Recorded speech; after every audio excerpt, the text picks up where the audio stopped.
Oi amigos, oi amigas, esse é mais um Atualizações do Musset, quadro onde eu resumo diferentes informações num vídeo só, para você não perder muito tempo e ficar bem informado do que está rolando no Santos. Neste vídeo eu vou falar de SAF.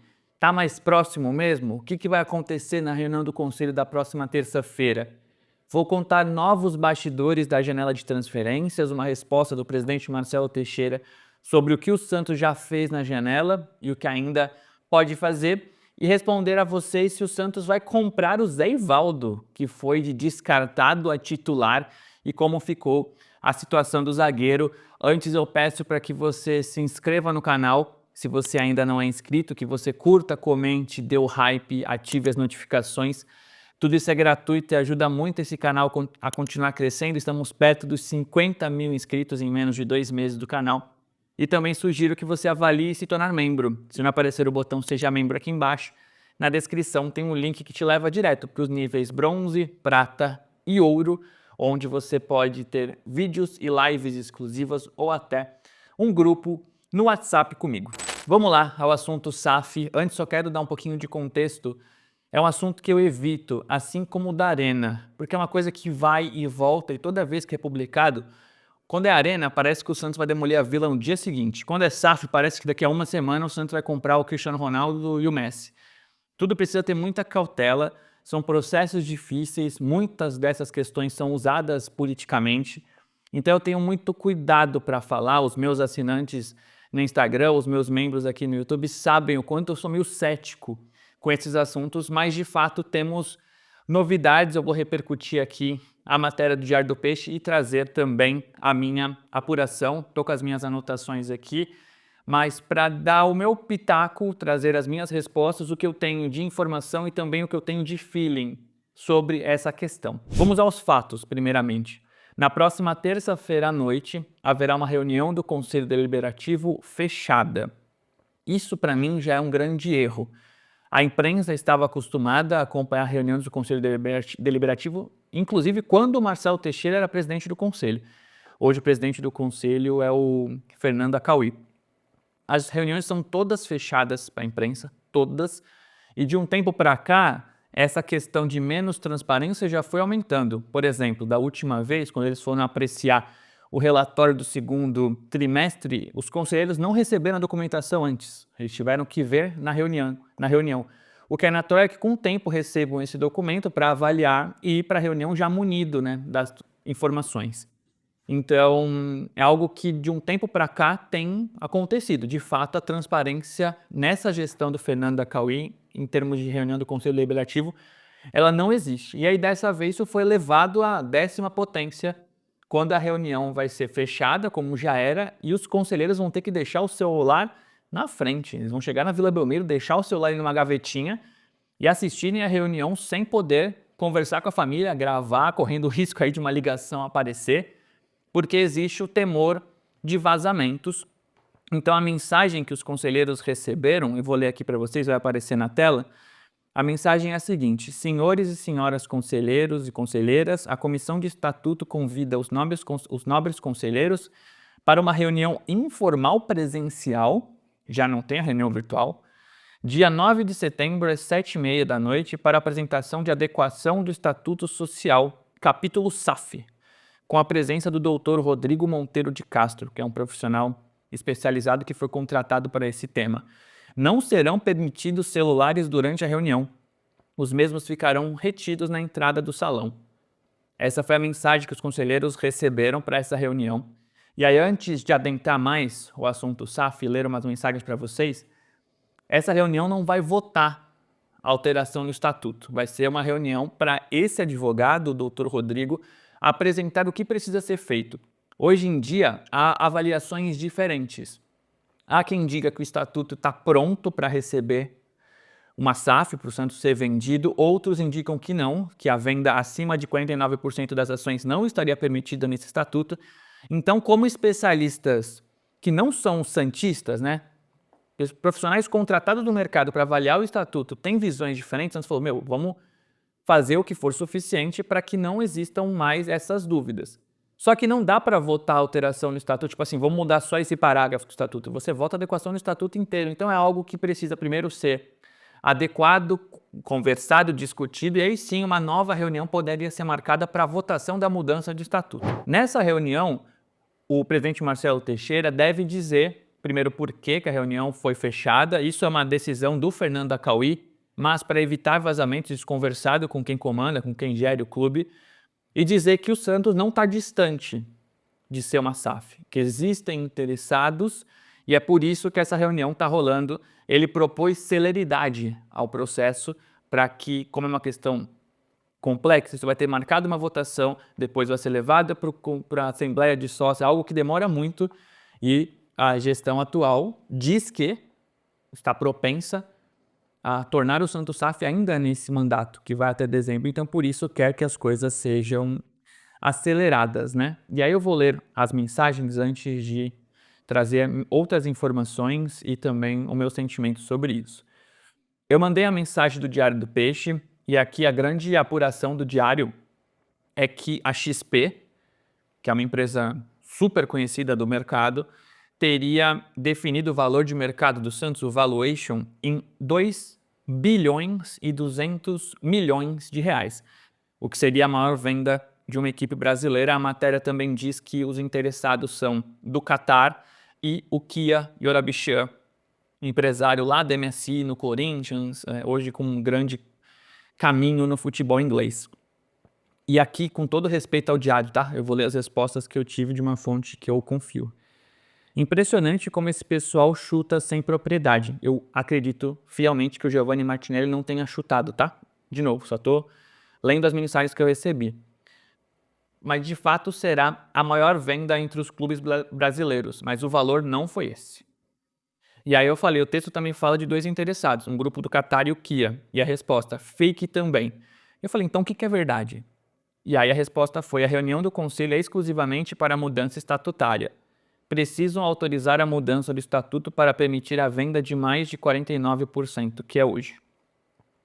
Importante frisar que essa condução não é da atual gestão. Tem uma comissão formada pelo Conselho Deliberativo, que é a Comissão do Estatuto, apenas para tratar disso. E aí eu perguntei, a reunião vai rolar por estar mais próximos da venda ou é só uma questão burocrática? A resposta foi, por estar próximo. Pedimos apenas para acelerarem a adequação da SAF, para caminharmos do outro lado com os interessados. E aí eu falei, isso pode sair ainda nessa gestão? E a resposta foi, só não será se o Conselho não aprovar e, consequentemente, o quadro de sócios também. O esforço é completo para transformar ainda nesta gestão. O Santos precisa ter investimento para disputar lá em cima. Essa aqui é uma fonte que eu confio, obviamente da atual gestão. Reforço meu respeito ao Diário. Eu tenho apurado com outras fontes, quero fazer novas matérias, novos vídeos sobre isso com muita cautela. Mas as primeiras respostas que eu tive sobre isso, essa foi uma fonte que eu estou lendo as respostas, outras disse coisas muito parecidas por telefone. Então ela nega que seja esse valor, nega que sejam esses os interessados especificamente, mas não nega que essa reunião é por um caminho de tornar o Santos SAF, de que as coisas estariam mais próximas. Então, vamos lá tentar entender o cenário. Primeiramente, eu fui conversar com gente que trabalha no dia a dia do Santos para falar, tem alguma mudança? Mudou alguma coisa no dia a dia? Vocês estão sentindo? Porque, quem está acostumado no corporativo, quando existe uma grande mudança de caminho, de venda, de gestão, de fusão de empresas, as coisas começam a mudar, né? Fui perguntar para diferentes pessoas neste sábado. A resposta foi que não se fala de SAF abertamente, mas existe sim uma movimentação diferente. Foi o que eu ouvi. Quem está cuidando desse processo de profissionalização, reestruturação financeira, é o Alexandre Cobra, que ele é ex-Álvares e Marçal, que é uma empresa gigante do ramo financeiro, e agora ele está na Hexa Capital, que é do Pedro Mesquita. A Hexa foi contratada pelo Santos para, contratação de assessoria para ajudar na profissionalização da gestão financeira e colocar as contas em ordem. Independentemente de um clube virar SAF ou não, é imperativo nesse mercado hoje que haja profissionalização. E quando um clube toma a decisão de virar SAF em situação financeira crítica, inevitavelmente deixa dinheiro na mesa. Então essa empresa foi contratada para melhorar as contas, para preparar o cenário para que o Santos vire SAF. Entender qual que é o problema, entender onde pode melhorar, como o clube pode ser valorizado. E quem trabalha no dia a dia diz que o Cobra, que é o símbolo da Hexa, está dia a dia nos departamentos, estancando algumas sangrias, colocando algumas sugestões e que existe um movimento ali diferente do que já foi no início dessa gestão. E aí, dentre os interessados que o Diário do Peixe publica, estão o grupo do Catar, que já procurou o Santos anteriormente, lembram? A QSI, a questão do PSG e tal. Não se falou de PIF até agora e se falou do Kia Yorabishian. Minha letra tá péssima aqui. Inclusive, me desculpem por esse bloquinho, tá? Não sei se vocês conseguiram checar, eu não achei outro. É da final da Libertadores de 20, poderia queimar esse bloquinho. Mas enfim, preciso comprar outros. Tô com a foto aberta sobre o encontro que o Santos teve nos Estados Unidos em julho, durante a Copa do Mundo de Clubes. 13 de julho, o presidente Marcelo Teixeira postou uma foto ao lado do Behdad Eghbali, que é um iraniano-americano, coproprietário do Chelsea. Na foto estão o coproprietário do Chelsea, Marcelo Teixeira Filho, Kia Yorabishian e o Giuliano Bertolucci. Bertolucci e o Kia, que são empresários, como é que eu posso dizer, que têm ótimo trâmite no Chelsea. Quase todas as negociações do Chelsea passam pelo Kia ou pelo Giuliano ou pelos dois. Ângelo, David, em relação ao Santos, mas em relação ao mercado internacional. E eu perguntei, o grupo do Chelsea, né, esse grupo do Irã, do Behdad, estaria interessado? E minha resposta foi, a resposta que eu ouvi foi, sim, existe uma conversa nesse sentido, nada concreto, mas é um dos grupos interessados, inclusive se conversava com o Chelsea sobre a base do Santos. E aí, isso já não é tanto informação, tá? Recentemente o David Washington foi devolvido. E eu ouvi que o Santos não queria devolver pro Chelsea, né, o empréstimo. O Vojvoda contava com o David, colocou no jogo, entendia que ele poderia melhorar, mas a resposta que minha fonte deu falou, pô, com o Chelsea a gente não podia deixar de emprestar, de devolver. Eu falei, por quê? Temos outros interesses, né, o Bertolucci é grande. E aí, juntando uma coisa na outra, essa reunião com o Kia, do presidente Marcelo Teixeira em julho, esse interesse que o Chelsea tem da base do Santos, é uma questão de intercâmbio, mas também uma conversa sobre ter prioridade de atletas. Agora, o Diário do Peixe publicando sobre o Kia. Eu não me surpreenderia se um dos interessados fosse quem comanda o Chelsea, que quer expandir seu mercado, está no Strasbourg da França como clube satélite. Ter o Santos seria um passo muito além, né, do Strasbourg. Mas enfim, isso aqui é mais feeling do que informação. As informações eu passei durante essas mensagens que eu li, repercutindo também o Diário do Peixe, falando sobre esse encontro de julho. Então, nos próximos dias, eu quero primeiro entender como é que vai ser essa reunião de terça, o que foi apresentado, como é que foi a recepção do conselho, quando vai ser a próxima, buscar os interessados, entender até que ponto isso é quente ou se é apenas um movimento inicial. Enfim, temos muitas camadas nessa história. Foram alguns meses em que eu não abordei justamente porque quando se falava era em momento difícil, sem abordagens, sem grandes novidades. Então, dessa vez, parece que existe algo mais concreto. Eu vou ter essa percepção melhor na reunião de terça-feira. Beleza? Então, o assunto SAF é mais ou menos esse. Vai ter uma reunião, vamos entender a mudança, como o conselho recebe isso, buscar os interessados. As minhas fontes disseram que nem Qatar nem Kia estão interessados, mas eu tenho indícios de que pelo menos o Chelsea está meio de olho. E minhas fontes falaram que não é o valor de 2 bilhões e 200 milhões. Eu não entendo de mercado, né? Imagina, difícil fazer conta no papel, imagina precificar um clube como o Santos. Mas seria já a maior venda do futebol brasileiro, sendo menos ou mais, um pouco menos ou mais que esse valor. Então vamos ver o que acontece. Por enquanto é o que eu tenho de informações de SAF no Santos. O segundo assunto, deixa eu deixar meu caderninho aqui, preciso queimar de lado, é sobre mais bastidores da janela de transferências. Eu trouxe para vocês aqui que o Santos ainda pensa principalmente no meio-campista e que avalia um atacante dentre os jogadores livres, mas que não está muito convicto, né? Porque não vê muitas opções, tem dificuldade, tem colocado os analistas para procurar dentro desses jogadores alguém que possa ser uma alternativa. E aí eu fui falar com o presidente Marcelo Teixeira, ele me respondeu assim: a janela foi muito boa. Tiveram algumas outras possibilidades, mas concluímos as prioridades nas posições, já que pretendemos também usar a base neste processo de renovação para 26. E aí eu falo, presidente, ficou faltando um para o meio campo, né? teve proposta pelo Rômulo, tentativa pelo Loyola, imagino que gostariam de um meio-campista. Não sei se tem alguém desse perfil livre. E a resposta foi, creio que tenhamos na base jogadores a serem trabalhados.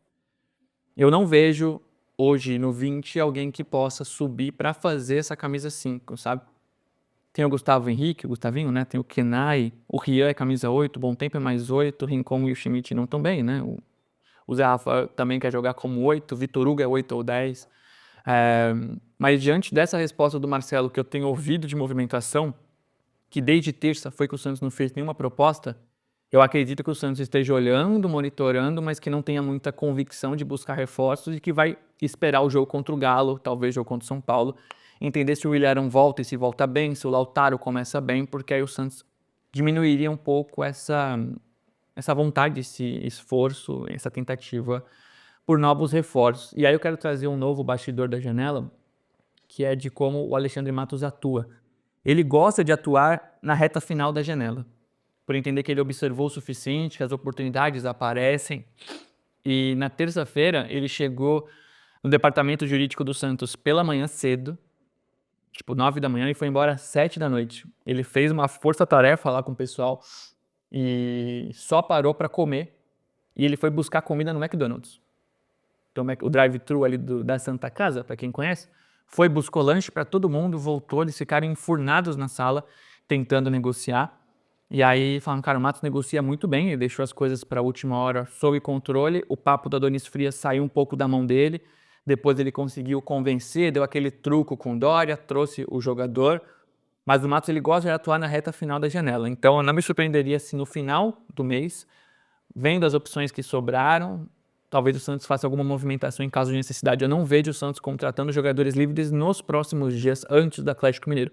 Até gostaria de me surpreender, mas não é o que eu escuto. Então queria trazer essa resposta do Marcelo, esse bastidor do Alexandre Matos do McDonald's, para que vocês talvez diminuam um pouco as expectativas sobre novos jogadores nos próximos dias. O último assunto desse Atualizações do Musset, que já está meio longo, é sobre o Zé Ivaldo. O Kleber Xavier, por uma questão técnica e também do contrato, havia afastado ele. O Zé Ivaldo quase foi negociado com clubes do Oriente Médio. O Cruzeiro estava buscando uma venda, não contava mais que o Santos ia ficar com o Zé. Mas diante do 6-0, da lesão do Baço, do lesão muito mal, o Zé Ivaldo acabou sendo reintegrado. O Vojvoda o escalou contra o Fluminense e gostou. E a Vojvoda foi conversar com a diretoria no sentido de que, faltam 5 jogos para vocês comprarem ele. Eu posso usar? E a resposta foi, pode. A decisão é técnica. E o Vojvoda falou, mas se chegar faltando um jogo, eu não quero tirar ele. Porque, eu vou ter que dar uma sequência para ele. Se ele for o meu zagueiro, se for o escolhido, eu não quero fazer sacanagem com ele. Não, fica à vontade. Se for para comprar, a gente vai comprar. Então o Vojvoda foi autorizado a utilizar o Zé Ivaldo sem limitações desde que por questões técnicas ele queira. Então, o Zé Ivaldo jogar ou não é uma decisão do Vojvoda. A obrigação de compra é caso ele jogue 60% dos jogos no ano. E faltam 5 jogos para ele alcançar o 32º, que equivaleria a essa proporção. E o valor é $1 milhão, que é coisa de uns 5,5 milhões na cotação atual. Então, chegaram Adonis Frias, Alexis Duarte daqui a pouco chega após a data FIFA, tem o João Basso, tem o Lua Pérez. Mesmo que o Vojvoda faça 3 zagueiros, a tendência é que esses 4 sejam prioridades ali nessa hierarquia. Mas o Zé Ivaldo foi bem, tem treinado, o Alexis Duarte vai chegar em cima da hora, o Basso ainda está terminando a recuperação.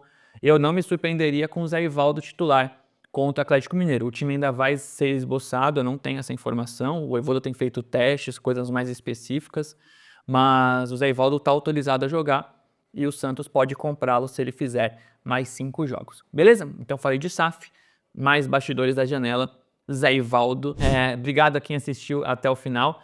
Peço para que você se inscreva se ainda não se inscreveu. E nesse domingo, ou ainda nesse sábado, eu volto com mais informações. Beleza? Valeu!